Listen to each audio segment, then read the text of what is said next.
മെസ്സിയോ Ronaldo? ഫുട്ബോളിനെ അറിഞ്ഞ കാലം തൊട്ട് ഒരു ഉത്തരം കൊടുക്കാൻ പറ്റാത്ത ചോദ്യമാണിത്. ഒരാളെ തിരഞ്ഞെടുത്ത മറ്റൊരാളെ വെറുക്കുന്നു എന്ന ലേബലിൽ പെടുത്തോ എന്നുള്ള ഭയം കൊണ്ടാണോ എന്നറിയില്ല. അതിന് ഉത്തരവില്ലായിരുന്നു. പക്ഷെ ഇപ്പോൾ റൊണാൾഡോ ആ വേൾഡ് കപ്പ് നേടാത്ത പുറത്തായിരിക്കുന്നു. മറുഭാഗത്താകട്ടെ മെസ്സി വിശ്വം ജയിച്ചു നിൽക്കുന്നു. മെസ്സി നേടേണ്ടതെല്ലാം നേടിക്കഴിഞ്ഞു.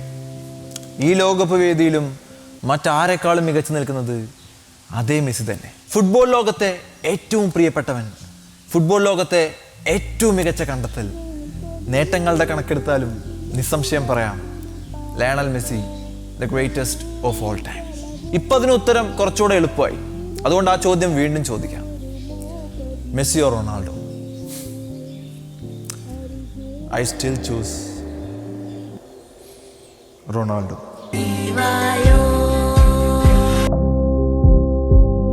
ആ കിരീടം നേടാത്തത് കൊണ്ട് മാത്രം നിങ്ങൾ നിങ്ങളുടെ പ്രിയപ്പെട്ട കളിക്കാരനെ വെറുക്കും. It's not about winning trophies.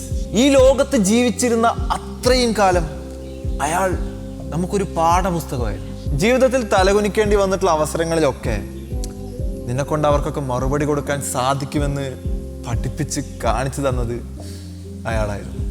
ആ യുഗം കഴിഞ്ഞു. ഇനി ആരാണ് നിങ്ങളുടെ അടുത്ത ഐഡൽ? അടുത്തതോ?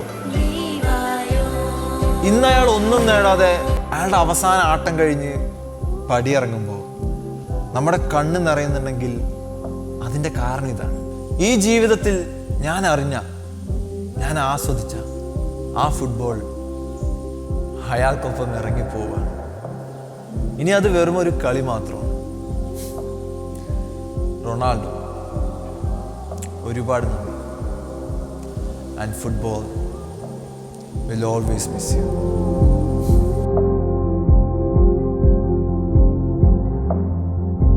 ഫുട്ബോൾ അതിൻ്റെ അവസാന ഘട്ടത്തിലേക്ക് കാലെടുത്ത് വെച്ചിരിക്കുകയാണ്. ആ യുഗം അവസാനിക്കാൻ പോവാണ്. നെയ്മർ പടിയിറങ്ങിയതിന് തൊട്ടു പിന്നാലെ തന്നെ റൊണാൾഡോ കൂടെ പടിയിറങ്ങി. അതിൻ്റെ ഹാർട്ട് ബ്രേക്ക് നിൽക്കുമ്പോഴാണ് ഇതേ അടുത്ത മത്സരം വരാൻ പോകുന്നത്, അർജൻറ്റീനയുടെ. അതിൽ കൂടെ മെസ്സി പടിയിറങ്ങുകയാണെങ്കിൽ ഒരു സീരീസ് ഓഫ് ഹാർട്ട് ബ്രേക്ക് ആണ് നമുക്ക് ഫേസ് ചെയ്യാനുള്ളത്. Portugal versus Spain. ഈ ഒരു മത്സരം ഉറപ്പായിട്ടും പോർച്ചുഗൽ പരാജയപ്പെടും എന്നുള്ളത് പ്രതീക്ഷ തന്നെയാണ് കണ്ടത്. കാരണം സ്പെയിൻ അത്രയും മികച്ചൊരു ടീമാണ് എന്നുള്ളൊരു എക്സ്പെക്റ്റേഷൻ ഉണ്ടായിരുന്നു. പക്ഷേ ഈ ഒരു മത്സരത്തിൽ സ്പെയിൻ അത്രയും മോശം പ്രകടനം തന്നെയാണ് കാഴ്ചവെച്ചത്. സ്പെയിൻ മാത്രമല്ല, പോർച്ചുഗലും അതുപോലെ തന്നെ മോശം പ്രകടനം. ആദ്യ പകുതിയിൽ പോർച്ചുഗൽ കുറച്ചൊക്കെ ഡോമിനേറ്റ് ചെയ്ത് കളിച്ചെങ്കിലും രണ്ടാം പകുതിയിൽ വളരെ ഷിറ്റി ഗെയിമാണ് ഇരു ടീമുകളും കാഴ്ചവെച്ചത്. നിലവിൽ ഏറ്റവും മികച്ച മിഡ്ഫീൽഡേഴ്സുള്ള പോർച്ചുഗൽ ടീമിൽ മധ്യനിര താളം തെറ്റി കിടക്കുന്നു. പിന്നെ ഈ ഒരു മത്സരത്തെ പറ്റി ഇനി കൂടുതൽ ഒന്നും പറയാനില്ല. സബ്സ്റ്റിറ്റ്യൂട്ടായിട്ട് ഇറങ്ങിയ മറീനോ ഗോളടിച്ച് സ്പെയിൻ വിജയിക്കുന്നു. കഴിഞ്ഞു. പോർച്ചുഗൽ പരാജയപ്പെട്ടു, പുറത്തായി. പോർച്ചുഗൽ പരാജയപ്പെട്ടു പുറത്തായത് നമുക്കൊരു പ്രശ്നമല്ല. പക്ഷേ റൊണാൾഡോ താൻ നേടേണ്ടിയിരുന്നൊരു കിരീടം നേടാതെ പുറത്തേക്ക് പോകുന്നത് ഒരു വിഷമമുള്ളൊരു കാര്യം തന്നെയാണ്.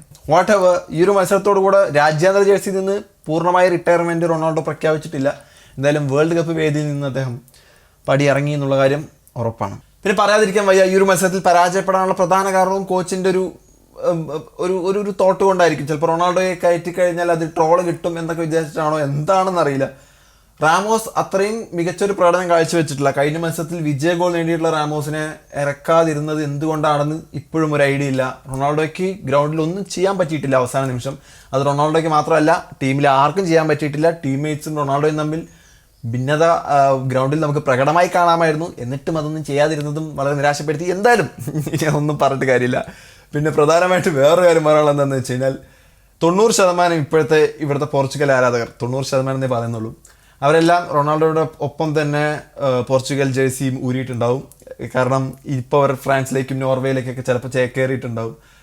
മറ്റ് അർജൻറ്റീന ബ്രസീൽ ഫാൻസിനെ പോലല്ല.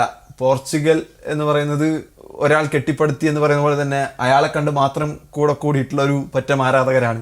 അവരെന്തായാലും ഈ പടിയിറക്കത്തോടൊപ്പം പോർച്ചുഗൽ ജേഴ്സിയും അയച്ചു വെച്ചിട്ടുണ്ടാവും എന്നുള്ള കാര്യം ഉറപ്പാണ്. അതുകൊണ്ട് തന്നെ ഇനി ഈ ഒരു വിഷയത്തെപ്പറ്റി അല്ലെങ്കിൽ ഈ ഒരു മത്സരത്തെപ്പറ്റി കൂടുതലായിട്ടൊന്നും പറയാൻ തോന്നുന്നില്ല.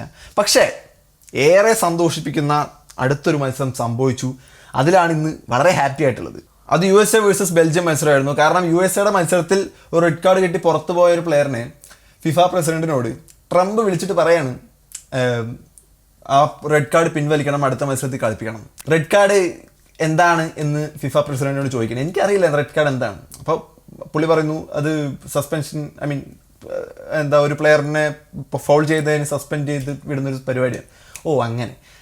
എനിക്ക് സ്പോർട്സിനെ പറ്റി നല്ല ധാരണയുണ്ട്. ആ ഫൗൾ കണ്ടാൽ അറിയാം അത് റെഡ് കാർഡ് ഡിസേർവ് ചെയ്യുന്നൊരു ഫൗളല്ല. റെഡ് കാർഡ് എന്താണെന്ന് അറിയാത്ത ചങ്ങായിക്ക് സ്പോർട്സിനെ പറ്റി നല്ല ധാരണയുണ്ടെന്നാണ് പുള്ളി പറയുന്നത്. എന്നിട്ട് പുള്ളി പിന്നീട് വന്ന് പറയുകയാണ്, ഞാൻ ഒരിക്കലും റെഡ് കാർഡ് പിൻവലിക്കണം എന്ന് പറഞ്ഞില്ല, അത് അങ്ങനെ ഒരു ഫൗളല്ല എന്ന്, പറ്റുവാണെങ്കിൽ ഒന്ന് ചെയ്യാൻ പറ്റുമോ എന്ന് ചോദിച്ചേ ഉള്ളൂ. എന്തായാലും അമേരിക്കൻ പ്രഷറിന്റെ പേരിൽ ഫിഫ പ്രസിഡന്റ് അത് റെഡ് കാർഡ് പിൻവലിച്ചു. അതിന്റെ പേരിൽ ഫുട്ബോളിനെ അല്ലെങ്കിൽ ആ സിസ്റ്റത്തെ പൂർണ്ണമായും വെറുക്കപ്പെട്ട ഒരു രീതിയിലേക്ക് പോയെങ്കിലും ബെൽജിയം വന്നിട്ട് അടിച്ചങ്ങ് കൊടുത്തതിൽ ഒരുപാട് സന്തോഷം. ട്രംപിൻ്റെ കൊണക്കി നല്ല രീതിയിൽ കൊടുത്തതിൽ ഏറെ സന്തോഷമുണ്ട്. 4-1 ബെൽജിയം വിജയിച്ചു. അപ്പം അത് മാത്രമാണ് ഇപ്പോൾ നിലവിൽ കിട്ടിയൊരു സന്തോഷ വാർത്ത. ഇനി അടുത്ത മത്സരം ഇന്ന് അർജൻറ്റീനയുടേതാണ്. അതും കൂടെ ഒരു ഹാർട്ട് ബ്രേക്കായി മാറരുത് എന്നൊരു ആഗ്രഹമുണ്ട്. കാരണം ഒരു സീരീസ് ഓഫ് ഹാർട്ട് ബ്രേക്ക് താങ്ങാനുള്ളൊരു ശക്തിയില്ല. അപ്പോൾ അത്രേ ഉള്ളൂ. യാ ബൈ.